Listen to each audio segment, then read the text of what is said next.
സംഖ്യാപുസ്തകം 23 അധ്യായം 8 വാക്യം. ദൈവം ശപിക്കാത്തവനെ ഞാൻ എങ്ങനെ ശപിക്കും? യഹോവ പ്രാകാത്തവനെ ഞാൻ എങ്ങനെ പ്രാകും?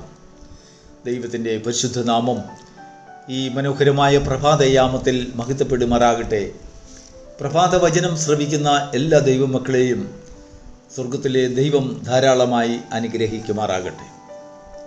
നമുക്കറിയാം, ഇസ്രായേൽ ജനം മിസ്രയീമിൽ നിന്ന് പുറപ്പെട്ട് കനാൻ ദേശത്തേക്കുള്ള യാത്രാമധ്യേ അവരെ കണ്ട് ഭയപ്പെട്ടതായ മോവാബ്യ രാജാവ് ഇസ്രായേൽ ജനത്തോടുള്ള ഭയം നിമിത്തം ഓടിച്ചെന്ന് ഒരു പ്രവാചകൻ്റെ അടുത്ത് ചെന്നു. ബിലയാം എന്നാണ് അവൻ്റെ പേര്.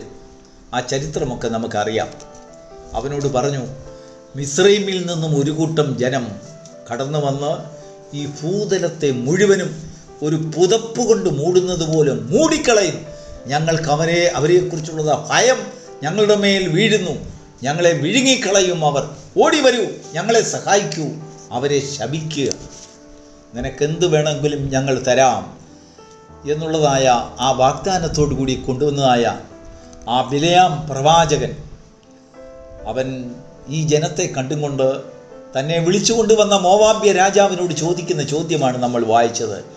ദൈവം ശപിക്കാത്തവനെ ഞാൻ എങ്ങനെ ശപിക്കും? യഹോവ പ്രാകാത്തവനെ ഞാൻ എങ്ങനെ പ്രാകും? ദൈവത്തിന് മഹത്വം ഉണ്ടാകട്ടെ. എൻ്റെ അഭിഷക്തന്മാരെ ശപിക്കരുതെന്ന് ദൈവം കർശനമായ നിരോധനം ബിലയാം പ്രവാചകനിൽ കൊടുത്തതിന് ശേഷം അതിൻ്റെ 5 വാക്യത്തിൽ വായിക്കുന്നു, അപ്പോൾ യഹോവ ഒരു വചനം ബിലയാമിൻ്റെ നാവിന്മേൽ ആക്കിക്കൊടുത്തു. ദൈവം അവൻ്റെ നാവിന്മേൽ ആക്കിക്കൊടുത്ത് നീ എന്ത് സംസാരിക്കണമെന്ന് ദൈവം കൽപ്പിച്ച വചനമാണ് ബിലയാം ഇപ്പോൾ ആ ബാലാക്കിനോട് പറയുന്നത്. യഹോവ ശപിക്കാത്തവനെ ഞാൻ എങ്ങനെയാണ് ശപിക്കുന്നത്? ദൈവത്തിന് മഹത്വം ഉണ്ടാവട്ടെ. തിരിച്ച് ബാലാക്കിന് വളരെ കോപമുണ്ടായി. ഇത്രയും കഷ്ടപ്പെട്ടവനെ വിളിച്ചുകൊണ്ടുവന്ന് ശാപത്തിന് വേണ്ടി വിളിച്ചുകൊണ്ടുവന്ന് ഒടുവിൽ മുഖം തിരിച്ച് സംസാരിക്കുന്നല്ലോ എന്ന് വിചാരിച്ച് രാജാവ് ഭാരപ്പെട്ടു, കോപിച്ചു. അവനോട് തിരിച്ച് തീർച്ചയായിട്ടും ചോദിച്ചു കാണും ഒരു ചോദ്യം, ഇവരെ യഹോവ ശപിച്ചിട്ടില്ലെന്നും ഇവരെ യഹോവ പ്രായിട്ടില്ലെന്നും നിനക്കെങ്ങനെ അറിയാം? ദൈവത്തിന് മഹത്വം ഉണ്ടാകട്ടെ. എന്നാൽ അതിന് വ്യക്തമായ ഒരു മറുപടി ബിലയാമിന് ബാലാക്കിന് കൊടുക്കുവാനുണ്ടായിരുന്നു.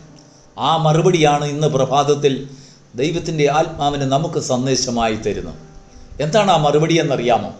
എങ്ങനെയാണ് ബിലയാം ഈ ജനം ദൈവത്താൽ ശപിക്കപ്പെട്ടവരല്ല എന്ന് കണ്ടുപിടിച്ചത്?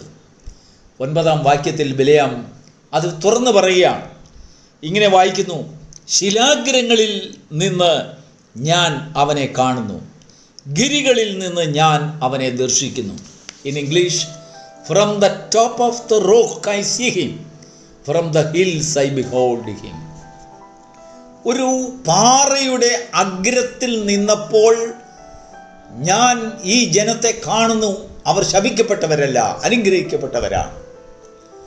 ഞാൻ പർവ്വതങ്ങളുടെ മുകളിൽ ശിഖരങ്ങളിൽ കയറി നിന്നപ്പോൾ എനിക്കൊരു ദർശനം ലഭിച്ചു. ഇവരിൽ പ്രാക്കേൽക്കുകയില്ല. Praise the Lord. ദൈവത്തിൻ്റെ മഹത്വം.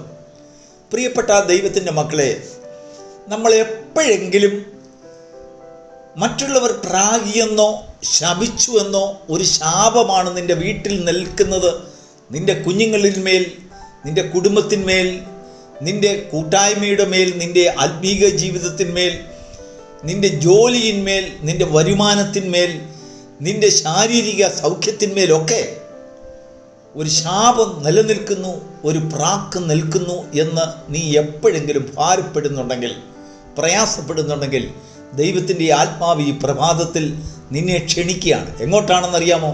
വരൂ, ഞാൻ നിന്നെ I will take you to the top of the rock. ഒരു പാറയുടെ മുകളിൽ ഞാൻ നിന്നെ കൊണ്ടുപോകാം. ആ പാറ ക്രിസ്തു. ക്രിസ്തു എന്ന പാറയുടെ അഗ്രത്തിൽ നിന്ന് നോക്കുമ്പോഴാണ് നിന്റെ ശാപങ്ങൾ അനുഗ്രഹമായി മാറിയിരിക്കുന്നു എന്നുള്ളതായ ഒരു കാഴ്ചപ്പാട് നിനക്ക് കിട്ടുന്നത്. അതിനുശേഷം ഗിരികളിൽ നിന്ന് നീ ദർശിക്കുമ്പോൾ, ഗിരികൾ എന്ന് പറഞ്ഞാൽ പ്രാർത്ഥന, ആ പ്രാർത്ഥനയിൽ നീ ലയിക്കുമ്പോൾ പ്രാക്കേൽക്കാത്തവനാണ് നീ എന്നുള്ളതായ ഒരു ദർശനം നിനക്ക് കിട്ടുന്നു. നോക്കൂ, ഒരു കാണുന്നു, ദർശിക്കുന്നു. Praise the Lord. 2 അനുഭവം. ക്രിസ്തുയേശുവിലുള്ളതായ രക്ഷയുടെ അനുഭവത്തിൽ കൂടെ നിന്റെ കണ്ണ് പ്രകാശിപ്പിക്കുമ്പോൾ ശാപം മാറി അനുഗ്രഹമായിരിക്കുന്നു എന്ന് കാണും. നീ പ്രാർത്ഥനയിൽ പോരാടുമ്പോൾ, പ്രാർത്ഥന എന്ന ഗിരികളിൽ നീ ചെന്നെത്തുമ്പോൾ കേൾക്കാത്തവനാണെന്ന് നിനക്ക് ബോധ്യമാകും, ദർശനമുണ്ടാകും. ദൈവത്തിന് മഹത്വം ഉണ്ടാകട്ടെ. 40-ാം സങ്കീർത്തനത്തിൽ ദാവീദിനെ ശപിച്ചതായ അനേകരെ കുറിച്ച് ദാവീദ് സംസാരിക്കുന്നു. അവൻ എൻ്റെ കാലുകളെ പാറമേൽ നിർത്തി, അവൻ എൻ്റെ ഗമനത്തെ സ്ഥിരമാക്കി, അവൻ എൻ്റെ വായിൽ പുതിയൊരു പാട്ട് തന്നു, അത് യഹോവയ്ക്ക് സ്തുതി. എന്ന് പറഞ്ഞാൽ നിൻ്റെ ശത്രുക്കൾക്ക് വേണ്ടി, നിന്നെ ശപിക്കുന്നവർക്ക് വേണ്ടി പ്രാർത്ഥിക്കുവാനുള്ളതായ കർത്താവ് പറഞ്ഞതായ വാചകത്തിൻ്റെ പ്രവചനം ദാവീദിൽ കൂടെ കൊടുക്കുകയാണ്. 109-ാം സങ്കീർത്തനത്തിൽ ദാവീദ് പറയുന്നു, അയ്യോ എൻ്റെ സ്നേഹത്തിന് പകരമായിട്ട് എൻ്റെ വൈരികൾ എനിക്ക് ഉപദ്രവം ചെയ്യുന്നു, എന്നെ ഉപദ്രവിക്കുന്നു, എന്നെ ശപിക്കുന്നു. അതിനുശേഷം ദാവീദ് പറയാണ്, അവർ ശപിക്കട്ടെ, സാരമില്ല, ഞാനോ പ്രാർത്ഥിച്ചു കൊണ്ടിരിക്കും. ഞാൻ ഗിരികളിൽ കയറി എനിക്കൊരു ദർശനം ലഭിക്കും. എന്താണെന്നറിയാമോ? എൻ്റെ ശാപമെല്ലാം ദൈവം ഏറ്റെടുത്തു. പ്രിയപ്പെട്ട ദൈവമക്കളെ, പ്രത്യാശയുടെ വാക്കുകളുമായി ദൈവത്തിൻ്റെ ആത്മാവി പ്രഭാതത്തിൽ കലങ്ങുന്ന ഹൃദയങ്ങളെ, ശാപം നിമിത്തം, പ്രാക്കുകൾ നിമിത്തം അനേക ദിവസങ്ങളായി കണ്ണുനീരൊഴുക്കിക്കൊണ്ട് നിന്റെ കുഞ്ഞുങ്ങളിൽ മേൽ ശാപം നിൽക്കുന്നു, നിന്റെ ഭവനത്തിന്മേൽ ശാപം നിൽക്കുന്നു, നിന്റെ ഇടപാടുകളിൽ മേൽ ശാപം നിൽക്കുന്നു, നിന്റെ ബിസിനസ്സിന്മേൽ ശാപം നിൽക്കുന്നു, ജോലിയിൽ ശാപം നിൽക്കുന്നു, മറ്റുള്ളവരുടെ പ്രാക്കാണെന്നൊക്കെ നിന്റെ അധൈര്യത്തിൽ നീ പറഞ്ഞിട്ടുണ്ടെങ്കിൽ ദൈവത്തിൻ്റെ ആത്മാവ് നിന്നെ സ്നേഹത്തോടെ ക്ഷണിക്കുക. നിനക്ക് ആ അഭിപ്രായങ്ങളൊക്കെ ഉണ്ടാകുന്നതിൻ്റെ കാരണം നീ ഈ പർവ്വതത്തിൻ്റെ മുകളിലേക്ക് പോകുന്നില്ല, ഈ പാറയുടെ മുനയിൽ നിന്നും കൊണ്ട് നിനക്കൊരു കാഴ്ചപ്പാട് ലഭിക്കുന്നില്ല. വരൂ, ക്രിസ്തു എന്ന പാറമേൽ നിന്നും കൊണ്ട് നോക്കുക. അപ്പോഴാണ് അനുഗ്രഹം നിന്റെ മേൽ എത്രമാത്രം പരന്ന് അത് നിന്നെ മുഴുവനും ഒരു തീമതിലായി സൂക്ഷിക്കുന്നു എന്നുള്ളതായ ഒരു കാഴ്ചപ്പാട് നിനക്ക് ലഭിക്കുന്നത്. പ്രാർത്ഥനയിൽ പോരാടുമ്പോഴാണ് നിന്റെ സൂക്ഷിപ്പിനെ കുറിച്ചുള്ള ദർശനം നിനക്ക് ലഭിക്കുന്നത്. കാഴ്ചപ്പാടും ദർശനവും ഉള്ള ജനമായി തീരുവാൻ ദൈവം ഈ പ്രഭാതത്തിൽ ദൈവമക്കളെക്കുറിച്ച് ആശിക്കുകയാണ്. നിന്റെ ജീവിതത്തിൽ ഭാരപ്പെടുന്ന സമയങ്ങളുണ്ടെങ്കിൽ, കഷ്ടപ്പെടുന്ന വേദന അനുഭവിക്കുമ്പോൾ, രോഗത്തിൻ്റെ മൂർച്ഛന്യ അവസ്ഥയിൽ ചെല്ലുമ്പോൾ, മറ്റുള്ളവരുടെ പ്രാക്കാണെന്നും ശാപമാണെന്നും ഒക്കെ പറഞ്ഞ് ജീവിതത്തിൽ അനുഭവിക്കേണ്ടി വരുന്നതായ ശാപമാണെന്നൊക്കെ പറഞ്ഞ് നീ ഭാരപ്പെടുന്നുണ്ടെങ്കിൽ, ദൈവത്തിൻ്റെ ആത്മാവ് പറയുന്നു ഗലാത്യ സഭയ്ക്ക് അങ്ങനെ ഒരു ധാരണയുണ്ടായിരുന്നു. ഈ വരുന്നതായ ദ്രോഹങ്ങളെല്ലാം ശാപനിമിത്തമാണ്. പൗലോസ് അവരോട് പറയുകയാണ്, ക്രിസ്തു യേശുവിൽ നമ്മുടെ ശാപങ്ങളെല്ലാം മാറി. അവൻ നമ്മുടെ ശാപം ഏറ്റെടുത്തു. ക്രൂശിന്മേൽ നമുക്ക് ലഭിക്കേണ്ടിയിരുന്നതായ ശാപത്തെ മുഴുവനും നമ്മുടെ കർത്താവ് ഏറ്റെടുത്തു. നമ്മുടെ അരുമനാഥൻ ഏറ്റെടുത്തു.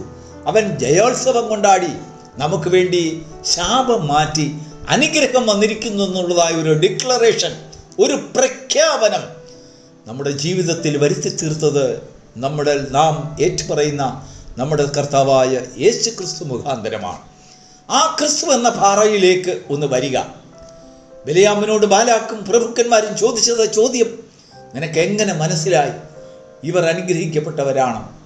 ശത്രു നമ്മോട് ചോദിക്കും, ഓരോ ദിവസം തോറും ചോദിക്കും. അവകാശം, അനുഗ്രഹം നാം അവകാശപ്പെടുമ്പോൾ ശത്രു നമ്മളോട് ചോദിക്കും, നിനക്ക് എങ്ങനെ അറിയാം? അതിനുത്തരമായി നമ്മൾ പറയേണ്ടതായ ഒരു ഉത്തരം ആത്മാവ് നമ്മുടെ ജീവിതത്തിൽ, നമ്മുടെ ബുദ്ധി കേന്ദ്രങ്ങളിൽ, നമ്മുടെ നാവിന്മേൽ ഈ പ്രഭാതത്തിൽ തരികയാണ്. എന്താണെന്നറിയാമോ? From the top of the rock I see him. ഞാൻ പാറയുടെ മുനയിൽ നിന്നുകൊണ്ട് ഞാൻ അവനെ കാണുന്നു. Praise the Lord. ഗിരികളിൽ ഞാൻ കയറി പ്രാർത്ഥനയിൽ ഞാൻ പോരാടുമ്പോൾ ഞാനത് ദർശിക്കുന്നു. എൻ്റെ ശാപം മാറി അനുഗ്രഹമാണ്. അനുഗ്രഹം അവകാശപ്പെടുമ്പോൾ അത് നിൻ്റെ ജീവിതത്തിൽ സാധ്യമായി തീരും. അനുഗ്രഹം നിൻ്റെ ജീവിതത്തിൽ അത് സ്വാധീനം ചെലുത്തും. God bless.